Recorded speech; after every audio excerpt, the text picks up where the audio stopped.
This program is rated PG. It contains themes and scenes which may not be suitable for very young audiences. Parental guidance is advised. Greetings everyone, this is Under the Sun and I'm your host, Riku. So yeah, this is the penultimate episode of RWBY Volume 8. Episode 13, entitled Worthy. So let's talk about the title for a sec. I don't really feel like the word worthy has anything to do with the, how do I say this, has anything to do with the episode. I mean, where's the worthiness of the characters in that episode? Do you mean, was it Watts? I don't know. One thing is for sure, things happen really fast in this episode. Or as they say, that escalated quickly. So yeah, this review is going to work like my previous reviews of RWBY Volume 8. I'm going to break it down to the memorable scenes, the least memorable scenes. Take note, it doesn't necessarily mean that it's the least memorable, that it's my least favorite. It's just how I order things.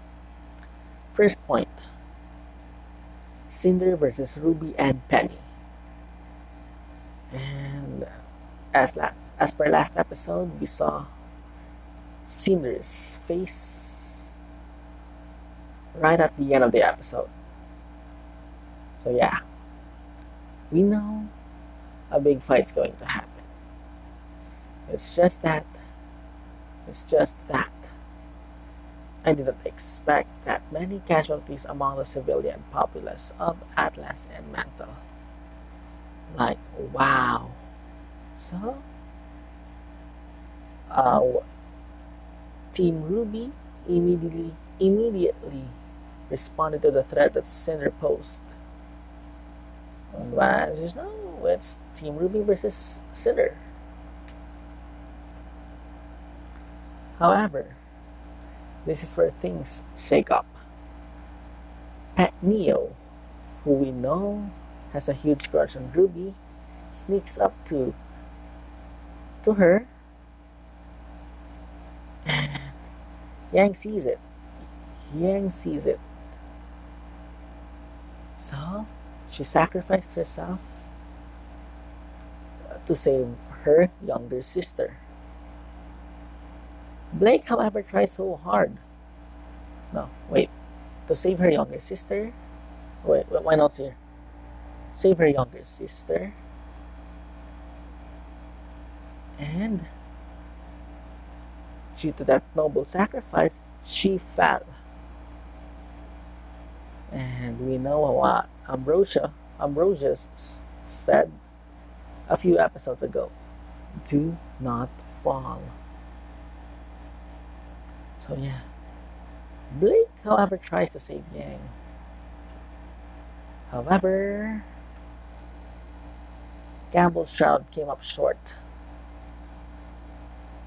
So yeah, if you look closely, Yang's death is kind of similar to how Pyrrha died in Volume 3.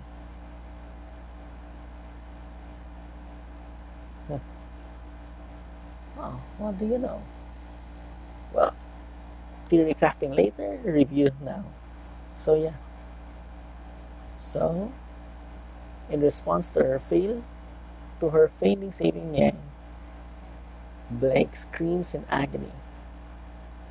And Penny hears this. So yeah, Penny hears this. So Penny rushes to Cinder, while Blake rushes to Neo, leaving Wise to fight Cinder alongside Penny. So, the battle is inconclusive in this episode. Let's go to how Cinder knew of the plan. We have a flashback sequence. Not much else to say here, but Yeah, Cinder could have asked a lot of questions to Jinn. However, she chose on what was Ruby and her team planning. You could tell by Jinn's reaction. But it was also, how do you say this? It was also referenced the fact that Aladdin, a genie from Aladdin, was forced to betray Aladdin. So yeah, that could have been the reaction of a no unwilling betrayal. Is that correct? Yeah, betrayal, but she was not willing to do it. This flashback scene also revealed that it was Watts who shut down kingdom-wide communications. Ironwood. Next point is Ironwood. Like, wow. You'd think that when he lost his aura, he would realize that, how do you say this? He would realize that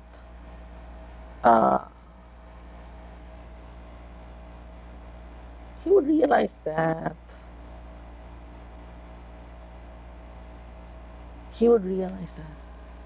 the horror. He would realize the horror of his actions. But no, he's still into his plan to save Atlas. Wow, he really went the deep end there.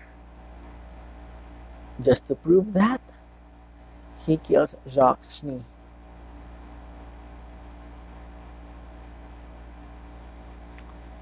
Like, wow. And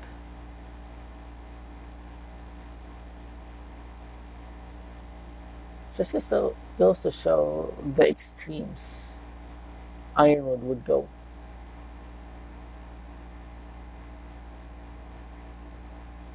Like, wow. His last order.